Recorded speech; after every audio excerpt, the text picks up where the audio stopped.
Hello, my name is Kelly Bluen. I am a certified Zentangle teacher.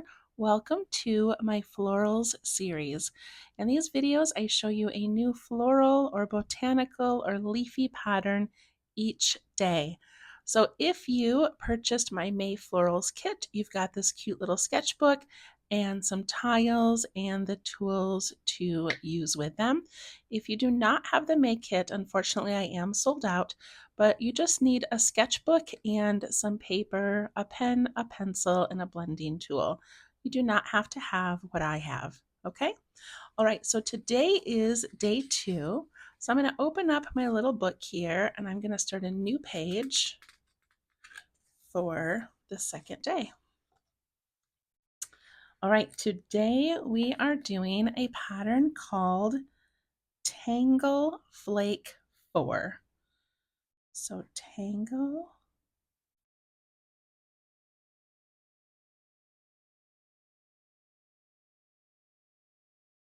and this is by Suzanne Davis.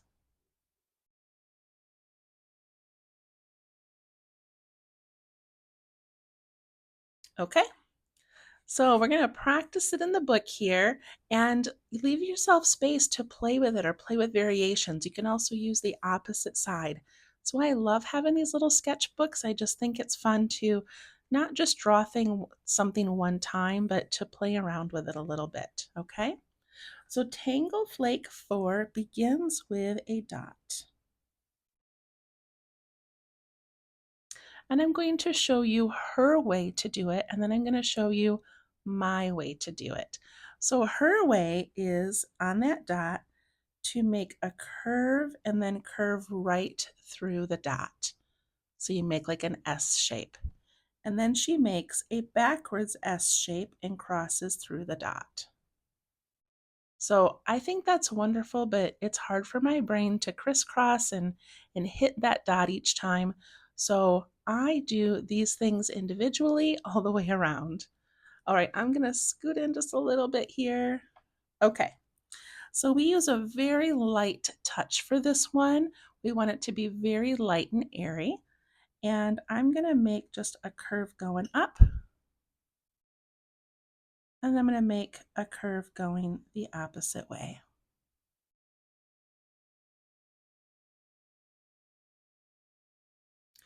And in fact, I'm going to make just those first letter C's all the way around.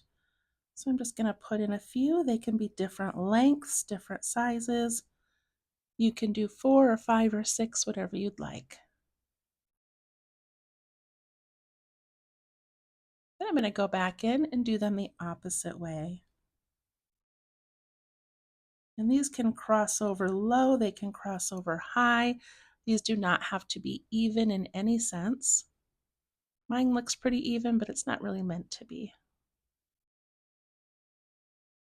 Okay, now we're going to add more of those. So I'm going to do these right hand or little curves. I'm going to put 1, and then I might put 2 in between. It doesn't matter where these land. Kind of more haphazard, the better. Then I go back and try to find those, and I cross over the opposite way. I think I just crossed over one I did before, and it's okay.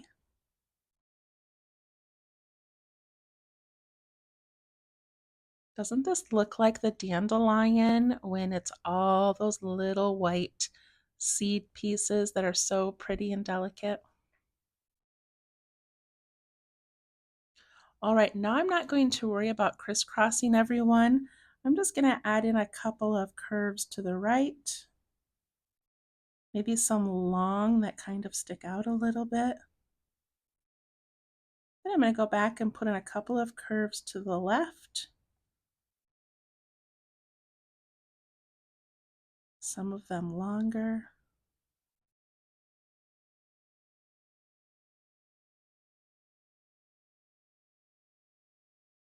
And now we get the fun job of putting a little dot on the end of each one.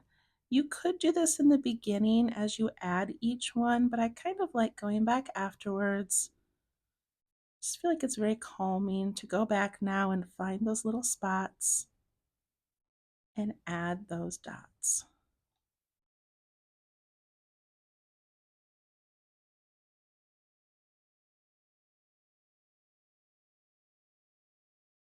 I'm going to stop right there because this is just a practice page and I don't need to finish it or shade it or add any details.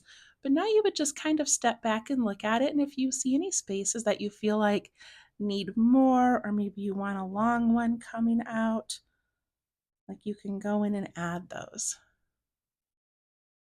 Isn't that so pretty? Okay, so I thought it would look great as our second floral because this one has some really bold, dark, very definite lines. We've got these bold boulders, and I thought this kind of free-falling one would look really pretty on here. Okay, so I'm going to grab my first tile, but then I'm also going to grab my second tile. Now, this will officially be used tomorrow for day 3.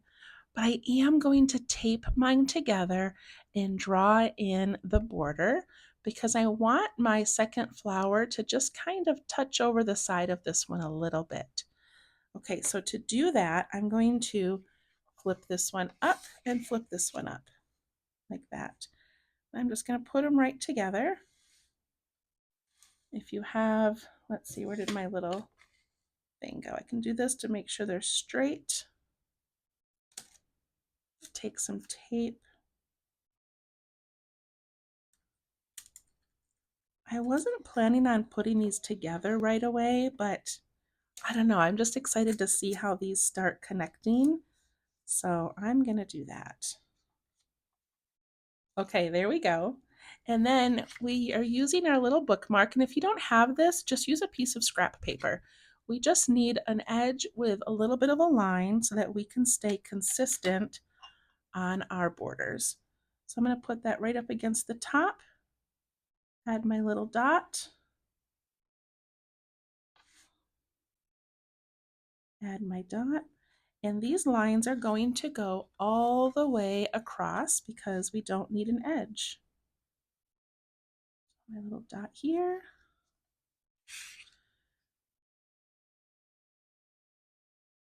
And there. And then we're going to connect those.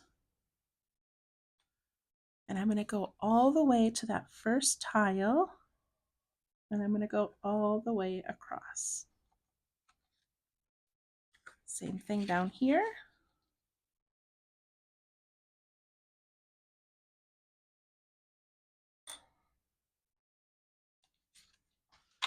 All right, our garden is growing. Okay, I love that. All right, so we're going to do Tangleflake 4 right here. So I'm going to grab my pencil because I kind of like to map out where it's going to land. So I have these big, fluffy, beautiful things, and I think I want one just right up here, kind of in this corner. So really light with my pencil, I'm just giving it a space. And I'm going to let that stem just curve down over here.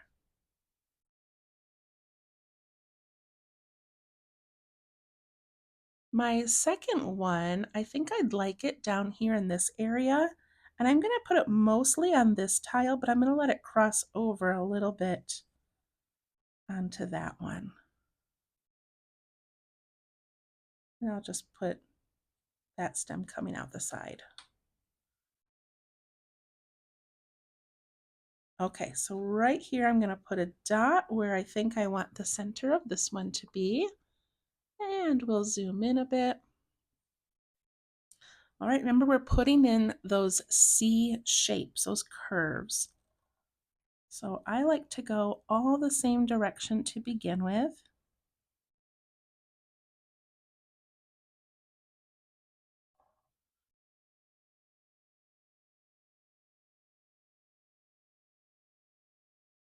And then we cross over those with kind of a backwards C or a backwards curve.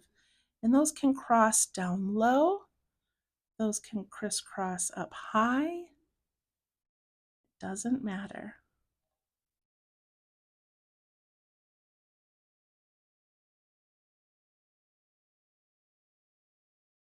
And remember, try to go light on your pen. So I'm going to put in some of those C shapes again.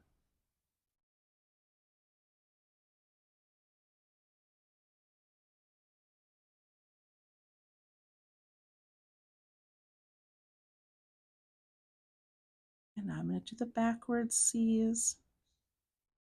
Not worried about crossing every single one. I'm just adding these in where I feel like there's some space.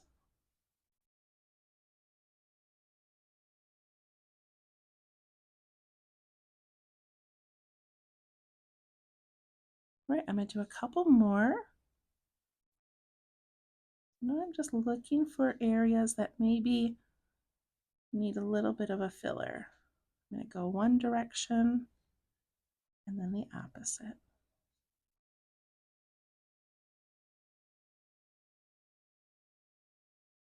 And then I'm going to put these little dots on each end.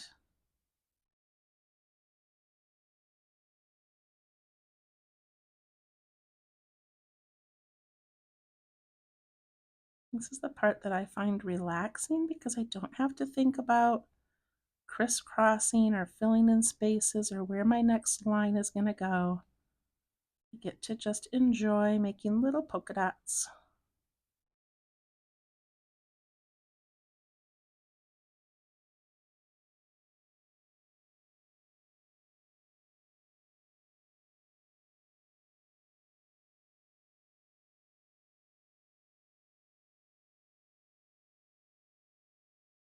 All right, I love that one. It kind of looks like fireworks. And now I think I might change my stem to come down here because I've got lots of space over here. So I'll do that in a minute. Okay, I'm going to go ahead and work on my little one down here. I want it to be smaller.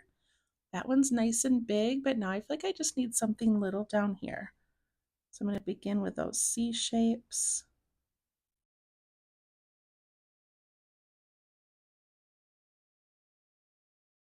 And then the backwards C.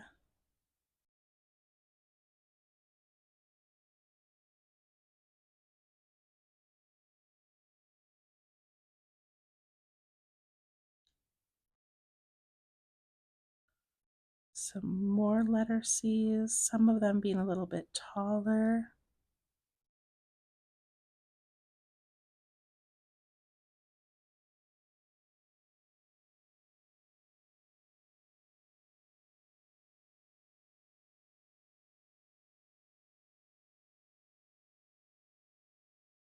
And after you get that filled in, then you can add in the little dots.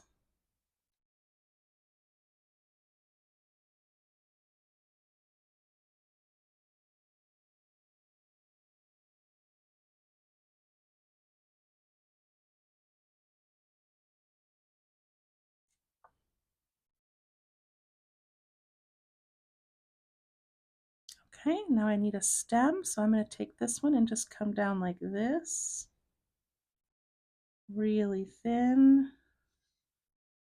This one like this somewhere. And since they have very wispy, pretty little things, I want to kind of match that in the leaves. So I'm going to do that C shape and the opposite C shape and add those dots. And I made a cute little leaf. Again, these are non-representational. This is not meant to look like any particular flower, so we can do what we want with them. Down here, I'm going to do the same thing, and I'm going to do it right off of the ground like that.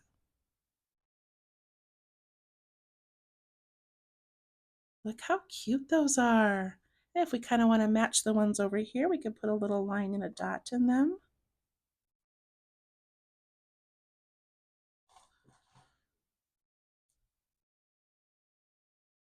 Okay, I love how that looks. I'm going to grab my eraser and I'm going to erase this circle that I first made and where I thought the stems might go. And I'm going to embellish a little bit. I will go back often and add more embellishments, but I like to take some of the things that we used in the flowers. So these little crisscrossy things, I'm going to put a couple of them on here. So I'm going to cross, cross, dot, dot.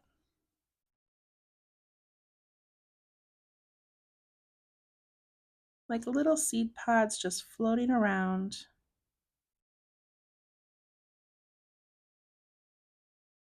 Isn't that cute? And I think I'm going to add a dot on the opposite side to each one.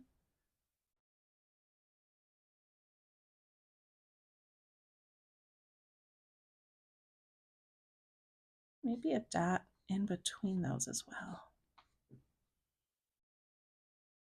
Okay, do a little bit of shading.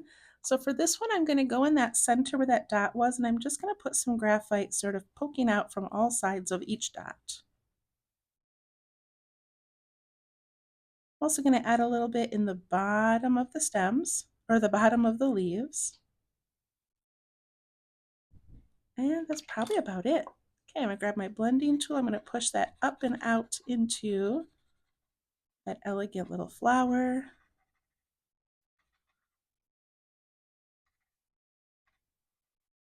And up into the leaves. There we go. I'm not going to add any grass down here yet. We'll kind of wait and see what this one has. And that's all the embellishments I'm going to add right now. So I'm just going to leave it as is. And I'm so happy with our first two. I hope that you enjoyed them. And again, I'm just trying to pick ones that are a little bit different from each other, that teach us new techniques and new lines. And I hope that you love them as much as I do. So again, that one was Tangleflake 4 by Suzanne Davis. And we've got Veruca, we've got some Boulder Builder, and we'll see you tomorrow. Thank you. Bye-bye.